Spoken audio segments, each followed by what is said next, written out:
Silence wasn't a choice for Darius King, it was his empire. For 38 years, he ruled the streets of Eastridge from a throne of quiet fear. Men broke just from the way he looked at them. Deals were sealed with a glance, not a word. But the city's most terrifying secret wasn't in his ledgers or his vault. It was in his own head. Darius had been born deaf. The world was a silent movie, and he was its ruthless, isolated director. Until a Tuesday morning, when a new cleaning woman walked into his study and saw what every doctor in the city had missed. The King estate sat atop Clarendon Hill, a fortress of smoked glass and cold steel overlooking the river. Inside, everything was ordered, controlled, and most of all, quiet. Darius managed his territory, the shipping yards, the nightclubs, the construction unions, through a language of gestures, written notes, and the violent grammar of consequence. He read lips with an artist's eye. He felt the tremble in a handshake, saw the sweat on a brow. Sound was a ghost he'd never met, a rumor he couldn't confirm. His study was his command center. Floor-to-ceiling windows framed the city that paid him tribute. He was reviewing a logistics report when the door opened silently. Mrs. Higgins, the head of housekeeping, ushered in the new woman, Elena. She was in her late 30s, her posture straight, her movements economical. Her file said she was from the South Side, knew how to be discreet, needed the work. Darius gave a faint, dismissive nod without looking up. The rules were understood. Be a ghost. Elena worked through the morning. She dusted the shelves of legal books he never opened, polished the crystal that held liquor older than some of his lieutenants, wiped down the antique chess set frozen in a perpetual stalemate. Darius monitored her in his periphery. She wasn't like the others, jumpy, skittish. She moved with a grounded certainty. It wasn't respect for his power, it was respect for the work itself. He returned to his figures. The docks were yielding, the clubs were packed, money flowed like a dark, steady current. His phone vibrated on the desk. A text from his right hand. Malcolm. The Johnson matter is settled. Darius typed a one-letter reply. K. He felt the vibration, saw the light. That was his world. A shift in the air made him glance up. Elena had stopped. She was halfway across the room, her dusting cloth limp in her hand. She wasn't looking at a priceless ornament. She was staring at him, specifically at the side of his head. Her expression wasn't fear. It was a deep, unsettling focus, as if she were trying to solve a complex equation written on his skin. Darius's jaw tightened. No one looked at him like that. His hand drifted toward the desk drawer, where a matte black pistol lay nestled, but her eyes held no threat. They held recognition, and something like pity. She took a step forward, then another. Her shoes made no sound on the thick Persian rug. She was close enough now that he could see the fine lines at the corners of her eyes, the calluses on her knuckles. She raised a hand, her fingers trembling slightly, and pointed delicately toward his right ear. Her lips moved, shaping words that meant nothing to him. Sir, he read, then your ear. A cold thread of tension pulled tight in his chest. This was a violation of every unspoken law of his home. Yet, he didn't move. He was paralyzed by the sheer, unprecedented novelty of it. This woman, who'd been in his employ for less than 4 hours, was seeing him. Truly seeing him. She took the final step. Her scent, clean linen and faint lemon, reached him. Her hand hovered, palm radiating warmth near his cheek. Every instinct born of decades of survival screamed at him to break her wrist, but a deeper, buried instinct held him still. Trust, a commodity rarer than any in his vault. Her touch, when it came, was nothing like the clinical prods of the specialists his father had taken him to as a child. Those were cold, metallic invasions. This was gentle, reverent. Her fingertips barely grazed the outer curve of his ear, her brow furrowed in concentration. She was examining something. Darius felt a familiar, constant pressure deep in his ear canal. A sensation so normal he'd stopped acknowledging it decades ago. The feeling of a door forever shut. Elena's head tilted. She leaned in, her eyes narrowing. She saw something that shouldn't be there. She met his gaze then, and in her eyes was a silent question. "May I?" Darius King, who decided the fates of men with a flick of his pen, found himself giving a slow, single nod. The most dangerous man in Eastridge surrendered control to a cleaning woman. Elena's expression shifted from inquiry to determined focus. She reached for the small toolkit she carried for minor repairs, a tweaker, a small pair of angled tweezers, kept spotless. She showed them to him, a gesture of transparency. Darius watched, his body a statue, his mind a storm. She turned his head gently with her free hand. Her touch was firm, but not forceful. The world narrowed to the sensation of her focused breath near his temple and the faint pressure as she worked. He felt the subtle intrusion of the tool, a probing in a place that had known only blockage. There was resistance, a deep, anchored presence that had been part of him for as long as he could remember. A memory flashed unbidden. His father's frustrated face shouting soundlessly in a doctor's office, "Nothing can be done." The doctor's lips had said over and over for years, "Nerve damage, congenital, you must accept it." Elena adjusted her angle, her free hand steadying his head. She applied a patient, persistent pressure. Darius felt a strange internal shifting. A sickening blend of hope and terror rose in his throat. What if this changed nothing? What if this moment of fragile possibility just became the latest in a lifelong series of medical disappointments? What if the silence was, after all, just who he was? Then something yielded. It wasn't a sound, but a sensation, a deep internal release, like a cork pulled from a bottle buried in the sand. A sudden, shocking rush of space. Air moved where air had never moved. Eleanor drew back, holding the tweezers aloft. Pinched between the metal tips was a small, dark, dense mass. It was waxy, hardened by years, almost fossilized. Such a tiny, insignificant thing, such a monumental thief. She held it in her palm, staring at it with a mix of awe and sadness. Darius stared at it too, the physical proof of his prison. Then the world exploded. The first wave was pure sensation, a roaring, rushing flood into his skull, as if a dam had burst inside his head. His hands flew to his ears, not to block it out, but to confirm it was real. Pressure equalized in a violent, dizzying cascade. His heart hammered against his ribs, a frantic drumbeat he could now hear. And then, the sound. His own breathing. Ragged, desperate gulps of air that were no longer just a feeling in his chest. They had texture, they had rhythm, they were loud. The sound filled the silent cathedral of his study, echoing off the glass and steel, a stranger's panic in a familiar room. He gasped, and the gasp was a thunderclap. His eyes widened, staring at Elena, who watched him with tears now streaming silently down her face. She understood. She understood everything. But that was just the overture.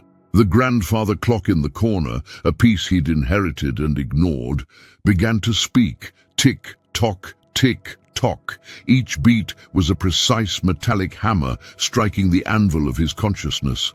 Time, which he had only measured in shadows moving across the floor, now had a voice. It was relentless. It was beautiful. Elena took a step back.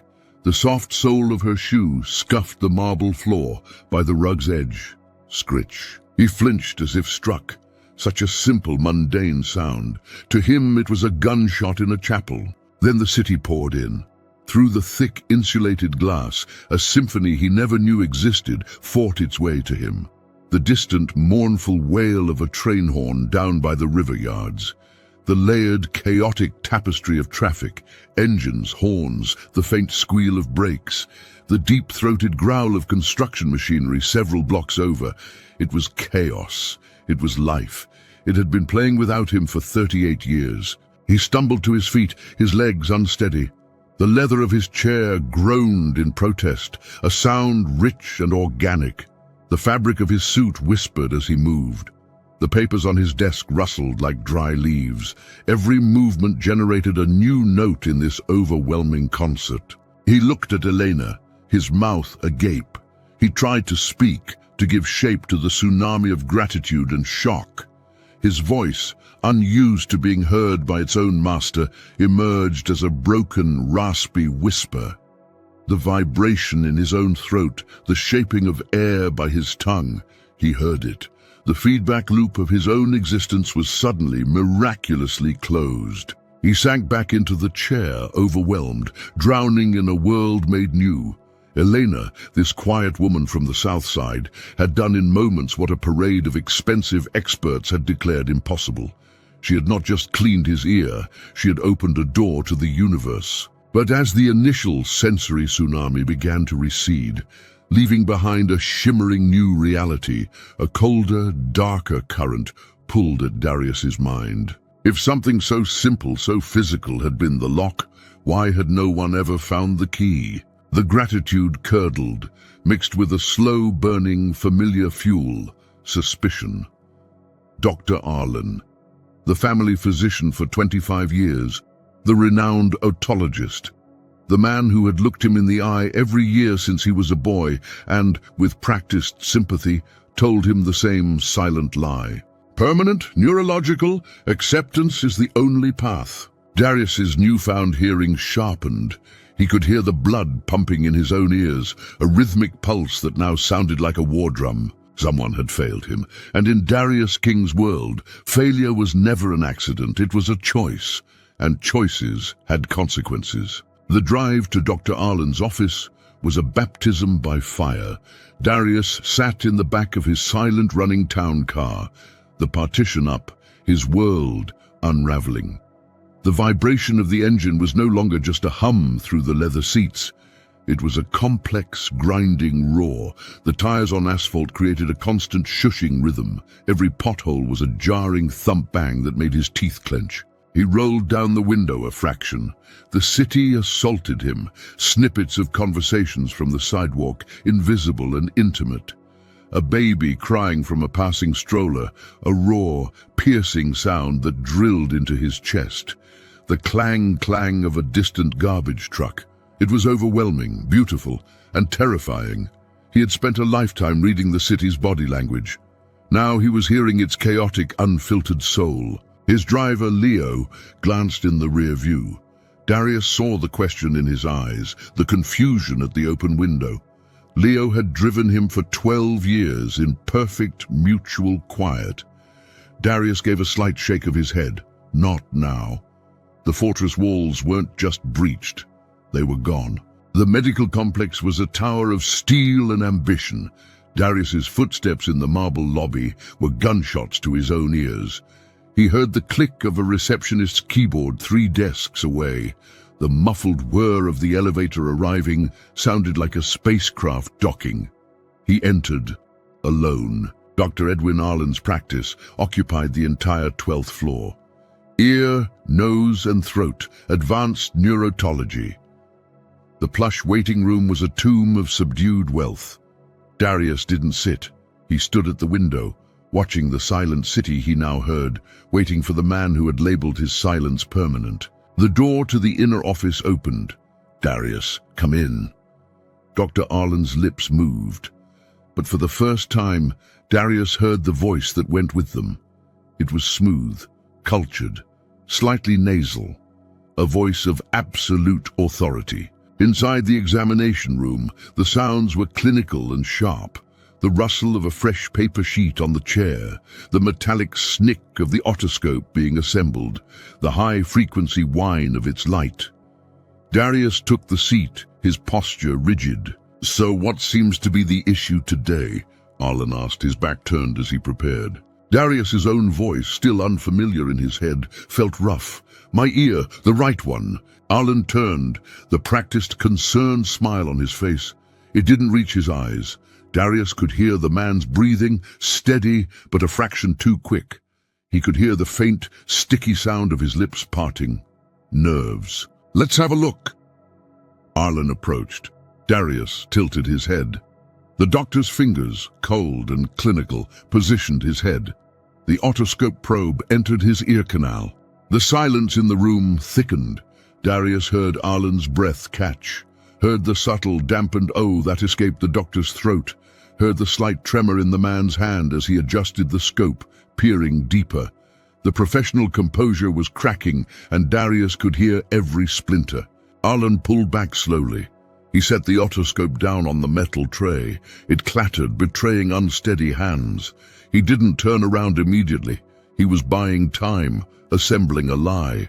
"Well," Arlen began, his voice carefully modulated, but Darius heard the thin veneer over panic. "The canal looks remarkably clear. There's some minor irritation, but the eardrum is fully visible. There's no sign of the obstruction I'd noted in previous scans." "Obstruction?" Darius's word was a stone dropped in a still pond. Arlen finally turned. His face was pale. In past imaging, there was always the suggestion of a deep-seated blockage, consistent with fibrous growth. It appeared to be intertwined with the nerve. Surgery would have been far too risky, but now..." He gestured weakly. "It seems your body has resolved it on its own. A miracle, really." Darius stood up. The paper sheet crumpled loudly. He took a step forward. The sound of his Italian loafer on the linoleum was a judge's gavel. Arlen took an involuntary step back, his shoulder blades touching the cabinet. "Dr. Arlen," Darius said, his new voice low, each syllable a measured drop of ice. "Look at me." He waited until the doctor's terrified eyes met his. "A woman with no medical degree removed a compacted wax plug from my ear today. It was there for 38 years. You saw me every year since I was 10. You took my father's money. You took my money. You told us it was nerves. You told us it was fate." He leaned in, close enough to hear the rabbit-fast pulse in Arlen's neck. "So, you are either the most incompetent specialist in this city," Darius whispered, the sound intimate and deadly, "or someone has been paying you to keep me in the dark." Literally. The doctor's composure shattered. A small, choked sob escaped him. The sound of guilt was unmistakable. It wasn't just fear of Darius. It was the fear of a long-hidden truth being dragged into the light. "It wasn't like that," Arlen stammered. "It was a consultation, a suggestion for your own protection." "Whose?" Darius's voice cut through him. Arlen's eyes darted toward his desk, toward a framed photograph, a family portrait, wife, 2 kids at a private school fence. Darius followed his gaze. He understood. The payment wasn't just cash. It was leverage. It was safety. The betrayal crystallized, cold and sharp. It wasn't a random act of negligence. It was policy, a deliberate maintenance of his disability. By who? The question echoed in his newly opened ears louder than any city sound. He needed the files, every record, every scan, every payment. But first, he needed to know who owned the doctor's fear. "You have 1 hour," Darius said, turning to leave. "Bring every record you have on me, every note, every invoice, every consultation recommendation, to my office, not here." "Darius, please, they'll..." "Who?" Darius interrupted, pausing at the door, his hand on the knob. "Is they?" But Arlen just shook his head. Tears of pure terror now streaming down his face. The wall of silence had a new architect, and its name was a plural. Darius left, the sound of the doctor's weeping following him into the hall. It was the sound of a trap springing shut. And for the first time, Darius King was listening. If you're connecting with Darius's hunt for truth, subscribe to LostBlack for more stories where the past never stays silent. The mansion was different when he returned. It was no longer a sanctuary, it was an instrument, and he was suddenly aware of every note. The distant clatter of pans from the kitchen 2 floors down, the low electrical heartbeat of the security system, the sigh of the climate control. His empire had a soundscape, and he was learning to conduct it. Elena was waiting in the study. She'd been told to stay. She stood by the window, looking small against the vast skyline. She turned as he entered, her eyes searching his face for damage, for anger, for anything. "You were right," Darius said, his voice less ragged now, more accustomed to its own sound. The words felt strange in the air, an admission of vulnerability he'd never spoken. "The doctor," she asked softly, "was lying," Darius finished. He walked to his bar, the crystal decanter clinking softly as he poured 2 fingers of whiskey, the sound clear as a bell. He didn't drink it. He just held the glass, feeling the vibrations of the liquid against the crystal. For a very long time, he looked at her, really looked, the careful dignity in her posture, the intelligence in her watchful eyes. "Why did you do it?" he asked. "You could have been fired, or worse." Elena didn't look away. "My boy," she said, the words simple. "He's 7. He had ear infections, bad ones. The doctors missed it for months, said he was just a quiet kid." I saw the look in his eyes, that distance. I learned to look for it. I saw it in yours this morning. Not distance from hearing, distance from people, like you were on the other side of thick glass. She shrugged, a small, weary gesture. "I just thought maybe the glass could be thinner." Her reason was not profit, not strategy. It was maternal recognition, a kindness. In his world, it was the most radical and dangerous force imaginable. Darius nodded, absorbing this. He set the glass down. The clink was a period to a sentence. "Stay in the guest wing tonight, the East Suite. Tell Mrs. Higgins I requested it." "Sir, I couldn't."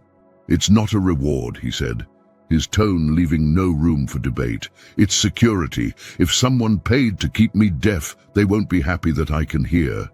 And the person who made that possible becomes a liability."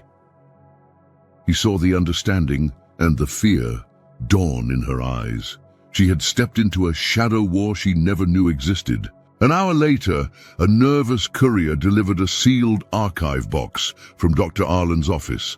Darius took it to his desk, the weight of the paper feeling like the weight of his stolen years. The files were a chronicle of the lie.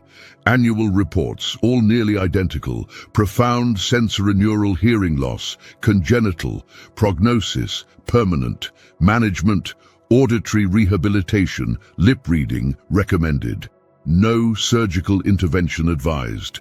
He flipped to the invoices. They were exorbitant. Comprehensive neurological consult. Advanced imaging analysis. All billing codes for conditions that didn't exist. Then buried in a correspondence folder from 15 years ago, he found it. A letter on plain paper, no letterhead. Typed, "Edwin. Annual review confirms continued status. Maintain current diagnosis. Reiterate surgical risk is catastrophic. The father accepts this. The son must learn to. Compensation for your continued discretion is deposited as usual. Our mutual friend appreciates your clarity." It was signed with a single typed initial, V. Darius stared at the initial. It burned in his vision. V. Who was V? A rival? A partner? His mind raced through the ledger of his life. Vendettas, alliances, betrayals. The initial meant nothing and everything. He picked up his phone and called Malcolm. The ringtone was a jarring electronic trill. When his lieutenant answered, Darius heard the man's voice for the first time, gravelly, seasoned with smoke and late nights. "Boss?" "Malcolm, I need a deep background. Everything on Dr. Edwin Arlen, who his real friends are, who he's afraid of, who he was connected to before he was my doctor. Go back 30 years, find a V." There was a pause. Malcolm was processing the request and the strange new cadence in his boss's voice. "A V. That's it." "That's it," Darius said. "And Malcolm?" "Yeah, boss." "Do it quietly. Don't use the usual channels." He hung up. The silence after the call was different. It was no longer empty. It was charged, waiting to be filled with answers. He looked back at the letter. The father accepts this. His own father, Silas King, a harder, colder man who'd built the foundation of their empire. He'd taken Darius to every specialist, always coming away frustrated, resigned. Had he been complicit? Or was he another dupe, paying for a lie he believed was truth? A new, more painful suspicion bloomed. Was his disability not a tragedy, but a strategic move by his own family to keep him controlled, to make him the perfect isolated weapon, reliant on eyes alone? The grandfather clock chimed the hour. Bong, bong, bong. Each strike vibrated in his chest, a solemn toll for the past. Darius realized the hunt he was beginning wasn't just for revenge. It was for the story of his own life, a story someone else had been writing for him since childhood.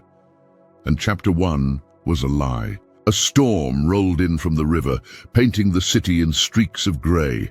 Darius listened to the rain. It wasn't a silent sheet of water anymore. It was a million tiny drumbeats on the glass, a hiss on the terrace stones, a gurgle in the downspouts. Nature's white noise, both calming and isolating. Malcolm arrived just after dark, his raincoat dripping onto the marble foyer. The sound of each drop was distinct. Darius met him in the study, noting how his lieutenant's footsteps, once felt only as vibrations, now had a specific weight and cadence. "Got something?" Malcolm said, wiping his face. He glanced at Eleanor, who was sitting quietly in a corner chair, a clear question in his eyes. "She stays," Darius said. Her safety was now tied to this. She needed to know the monster's shape. Malcolm nodded, accepting it. He laid a slim folder on the desk. Edwin Arlen, top of his class at Howard, ambitious, took a research grant early in his career, mid-80s, from a private biomedical foundation, the Vaughan Foundation. Quiet money, big into neurological research. Vaughan V. Founder was Dr. Robert Vaughan, Malcolm continued. Brilliant surgeon, bigger ego, wanted to pioneer adaptive neurology, using perceived disabilities to enhance other senses. Wanted to study exceptional subjects. His foundation funded several studies, all shut down due to ethical violations. Too close to eugenics, bad press. Darius's blood ran cold. What kind of studies? Focus groups, kids with managed sensory deficits. Promising families paid for top medical care in exchange for participation in long-term observational research. No treatment, just observation, documentation of how they adapted. The pieces began to click into place, forming a picture more grotesque than any business rival's plot. "My father," Darius said, the words tasting like ash. "Would he have signed me up for this?" Malcolm's expression was grim. Silas was a practical man. If someone offered to cover all your medical costs with the best doctors, and all he had to do was not seek surgery, and maybe get insights into how to make his heir a better reader of men. He left the sentence hanging. The implication was clear. His father hadn't sold him into malice. He'd leased him out for perceived advantage. A trade, free, top-tier diagnoses for his son's condition in exchange for letting that condition be studied like a lab rat. Darius felt the room tilt. The roaring in his ears wasn't sound. It was fury. He had been a specimen. His entire life, his way of moving through the world, had been someone's research paper. His silence wasn't an accident or a strategic weakness. It was a cultivated variable. "What happened to Vaughan?" Darius asked, his voice dangerously quiet. "Died about 10 years ago, car accident, but the foundation lived on, run by his protégé." Malcolm slid a photograph from the folder. A man in his late 50s, sharp features, cold eyes behind designer glasses. Dr. Lionel Vance. Another V. Vance took over the Foundation's legacy projects, Malcolm said. He's clean on paper, philanthropist, sits on hospital boards, but his specialty is securing funding for long-term, niche medical studies, the kind that don't publish results. Darius picked up the photo. Lionel Vance. This was the face of his prison guard. This man, through Arlen, had ensured the wax plug stayed put, the diagnosis stayed permanent, and Darius King remained the perfect, isolated subject. For what? To prove a theory? To write a book? "Where is he?" Darius asked. "Has a penthouse in the Heritage Tower. He's in town. Gala at the Museum of Modern Art tomorrow night. He's a keynote donor." Darius looked out at the storm-lashed city. The perfect, noisy, chaotic city he could now hear. He had been robbed of its music for a lifetime, so a dead man's acolyte could have data. "Elena," he said without turning around. She stood up. "You have a choice. You can take the money I will give you, and the new identity my people can create, and you and your son can disappear tonight.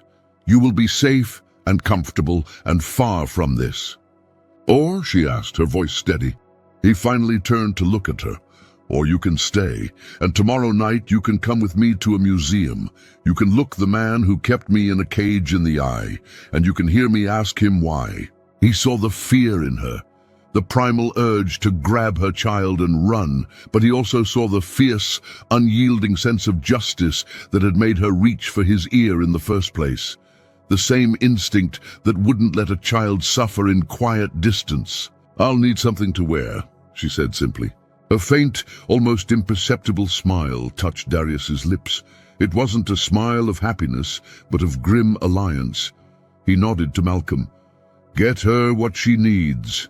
The best." After they left, Darius remained at the window. The storm was inside him now. He thought of his father, Silas, a hard man making a hard deal, likely seeing it as a win, free care for his disabled son, no risky surgeries, and maybe some strategic insight.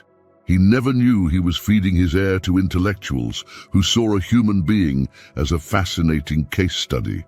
The anger toward his father was a complicated, sour thing, but the anger toward Vance, that was pure. That was fire. Tomorrow, he would walk into a room of music and chatter, a world he'd only ever watched. He would hear the clink of champagne glasses, the murmur of small talk, the rustle of gowns, and in the center of it all, he would find the architect of his silence. He wouldn't need a weapon. He had his voice, and for the first time, he was going to use it to ask a question that had been waiting 38 years for an answer. Stories about hidden truths and the courage to face them are what we live for at LostBlack. Subscribe for more. The Museum of Modern Art glowed like a lantern in the damp night. Limousines disgorged the city's elite under a grand canopy. Darius watched from his town car, listening. He heard the laughter, sharp and brittle, the trailing ends of conversations about stocks and scandals, the performed warmth in greetings. It was a symphony of pretense, and he could finally hear every false note. Elena sat beside him, transformed in a simple, elegant black dress. She looked like she belonged, but her hands were clasped tightly in her lap. "Remember," Darius said, his eyes on the crowd, "you are my personal historian, here to observe a significant cultural event, nothing more." She nodded, drawing a steadying breath. They exited the car. The sound of the rain had softened to a mist, but the city's noise was a living blanket around them. As they climbed the steps, Darius felt dozens of eyes upon him, felt the conversations hush and then restart in whispered bursts. He could hear his name, sibilant on the air. King, Darius King. The fear and curiosity were audible now. They passed through the doors into the soaring atrium. The sound changed, becoming an echoing cavern of chatter and clinking glass. A string quartet played in a corner. The music was a physical thing, weaving through the crowd, each note clear and distinct. Darius stopped for a moment, letting the harmony wash over him. It was beautiful. It was a language he was just beginning to understand. He moved through the crowd like a shark through calm water. People parted. He nodded but didn't speak. His mission was singular. Malcolm's information had been precise. Lionel Vance would be near the contemporary sculpture wing before his speech. They found him by a massive, twisted metal piece. Vance was holding court with a small group, a champagne flute in hand. He was as polished as his photograph. Silver hair, a smile that showed just the right amount of teeth. Darius listened from the edge of the group. "Oh, the intersection of art and perception is what the Foundation has always championed," Vance was saying, his voice a smooth, convincing baritone. How we see, or in some cases don't see, informs the reality we build. The irony was so thick, Darius could taste it. He stepped forward. The group sensed the shift in energy, their chatter dying. "Dr. Vance," Darius said. His voice carried clear and low, cutting through the ambient noise. Vance turned, the practiced smile in place. It faltered for a microsecond as he registered Darius, then solidified with professional warmth. "Mr. King, an honor. I didn't know you were a patron of the arts." "I'm a patron of many things," Darius replied. He didn't offer his hand. "I've been reviewing some of my old medical files. Your name came up, the Vaughan Foundation." A faint flicker behind the eyes. Vance's smile tightened. "Ah, yes, my mentor's legacy. We funded some groundbreaking work." "You funded a study," Darius said, taking a step closer. The group subtly retreated, leaving them in a bubble of tense quiet. "A long-term observational study on a child with profound deafness. Subject K7. Vance's face went carefully blank. "I'm afraid patient confidentiality prevents me from—" "The child was me," Darius interrupted, his voice dropping to a near whisper that Vance had to lean in to hear. "The deafness was caused by a compacted wax plug, removed yesterday by a woman with no medical degree. It took 30 seconds. He let that hang in the fragrant, charged air. Your foundation paid my doctor, Edwin Arlen, to diagnose a permanent neurological condition, to discourage intervention, to observe. For 38 years. Vance's composure was cracking. Darius could hear the man's breathing shorten, could hear the faint tap of his fingernail against the champagne glass. "Mr. King, these are extraordinary allegations. You were the beneficiary of the finest diagnostic care. Your condition was tragic but natural." "It was manufactured," Darius hissed. "You turned a simple fix into a lifelong sentence to prove a dead man's theory. You wanted to see how a kingpin would build an empire in silence. What did you learn, Doctor? Was I a good subject? Did my adaptations meet your expectations?" The mask fell. Vance's eyes glittered with a mix of fear and a strange, perverse pride. "You became exceptional," he said quietly, so only Darius and Elena could hear. "A pure product of environmental adaptation. Your visual acuity, your intuitive understanding of micro-expressions, it was beyond our projections. Robert's hypothesis was correct. Managed sensory limitation can forge unparalleled cognitive strengths." Darius felt Elena stiffen beside him. He felt the cold, clinical horror of it. He wasn't a person to them. He was a validation. "Who else?" Darius asked. "What other lives did you curate?" Vance shook his head, retreating into smugness. "The work is protected. The data is sealed. You have no proof but the ravings of a disgraced doctor and your own newfound sensitivity." Darius looked at him, this small man who had played God with his life. The rage was there, volcanic, but louder than the rage was the sound of the quartet, the murmur of the crowd, the beat of his own heart. The world he owned. This man had given him nothing but a cage. He himself had built the empire within it. "You're right," Darius said, his voice now calm, conversational. "I have no proof for a court, but I'm not a man who needs courts."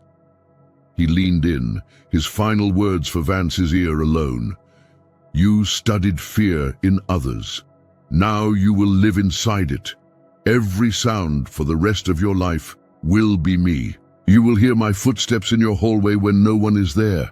You will hear my breath on your phone line. You will jump at every car backfire, every slammed door.